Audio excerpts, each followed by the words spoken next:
दोस्तों, भारत में एक नया फ्यूल लॉन्च हो गया है जिसका नाम है E85 फ्यूल। सबसे दिलचस्प बात यह है कि इसकी कीमत रेगुलर पेट्रोल से करीब 20 रुपए प्रति लीटर कम है। दिल्ली में इसकी कीमत सिर्फ 82.12 रुपए प्रति लीटर रखी गई है। लेकिन यहाँ एक सवाल आता है, अगर ये इतना सस्ता है तो क्या हम अपनी बाइक या कार में जाकर सीधे इसे भरवा सकते हैं?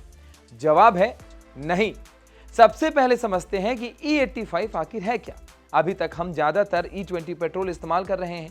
इसका मतलब होता है कि उसमें 20% एथेनॉल और 80% पेट्रोल मिला होता है।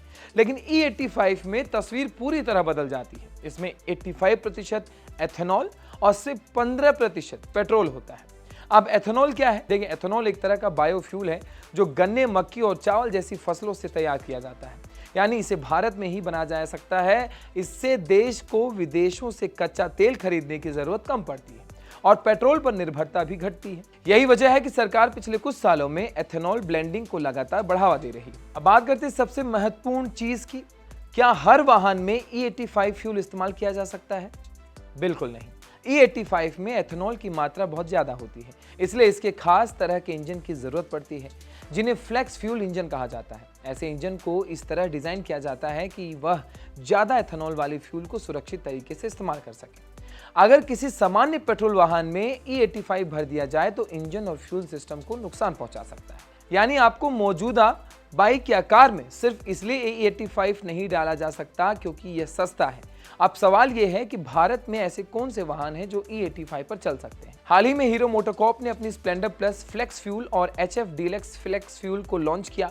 इन बाइक्स में कंपनी ने करीब 39 तकनीकी बदलाव किए हैं ताकि E85 फ्यूल पर आसानी से चल सके। दिलचस्प बात यह है कि कंपनी का दावा है कि इन बाइक्स का पावर आउटपुट भी बेहतर होगा। वहीं मारुति सुजुकी ने भी अपनी वैगनार फ्लेक्स फ्यूल को पेश किया है। कंपनी का कहना है कि यह कार E100 यानी 100% एथेनॉल तक भी चल सकती है। हालांकि फिलहाल इसे आम ग्राहकों के लिए लॉन्च नहीं किया गया है। अब बात करते हैं फ्यूल स्टेशंस की। देखिए, दिल्ली के पूसा रोड पर देश की राजधानी का पहला E85 फ्यूल स्टेशन शुरू हो चुका है। सरकार की योजना आने वाले समय में दिल्ली, NCR, मुंबई, पुणे और नागपुर जैसे शहरों में पहले चरण से 50 से 100 स्टेशन लगाने की है। इसके बाद इस साल के अंत तक लगभग 500 E85 स्टेशन और 2027 तक 5000 से ज्यादा स्टेशन शुरू करने का लक्ष्य रखा गया है। लेकिन सवाल ये पैदा होता है कि E85 फ्यूल का इस्तेमाल आप कर पाएंगे कि नहीं कर पाएंगे। देखिए, मैं आपको एक सीधे से एक बात बता दूं, E85 अभी पॉसिबल इसलिए भी नहीं है क्योंकि अभी पेट्रोल पंप E85 के लिए कहीं लगाए नहीं गए हैं। दूसरी चीज, अभी सिर्फ एक बाइक लॉन्च की गई है, वैगनार का एक फ्लेक्स फ्यूल का कार लॉन्च किया गया, जिसके बिहाफ पे ये वाली बात हम कर रहे हैं।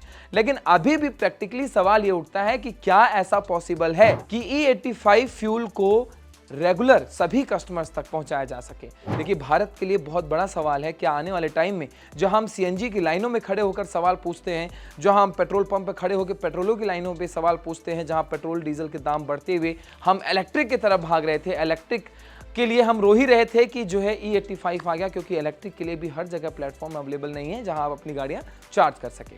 तो आप कमेंट सेक्शन में जरूर बताइएगा इस नई चीज को लेकर आप किस तरीके से इसको सोचते हैं।